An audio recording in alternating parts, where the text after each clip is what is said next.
بسم اللہ الرحمن الرحیم۔ جامعہ ترمذی، ابو عیسیٰ محمد ترمذی۔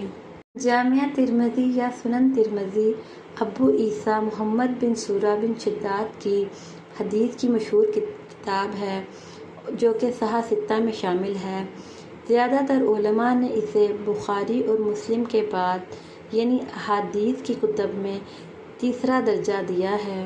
امام ترمذی 210 ہجری میں نہر جیحون کے کنارے شہر ترمذ میں پیدا ہوئے۔ آپ کا تعلق بنی سلیم کی شاخ سے تھا۔ آپ کے بارے میں ایک روایت مشہور ہے کہ آپ پیدائشی نابینا تھے، لیکن اصل بات یہ ہے کہ آخری عمر میں کثرت سے احادیث لکھنے اور لکھانے کی وجہ سے آپ کی بینائی جاتی رہی۔ امام حاکم نیشاپوری نے لکھا ہے کہ آخری عمر میں اللہ کے ڈر سے اتنا روئے کہ بینائی جاتی رہی اور اسی حالت میں کئی سال گزارے۔ امام ترمذی اپنی کتاب کے بارے میں فرماتے ہیں کہ میں نے یہ کتاب تصنیف کرنے کے بعد علماء حجاز کو پیش کی تو انہوں نے اسے بہت پسند کیا۔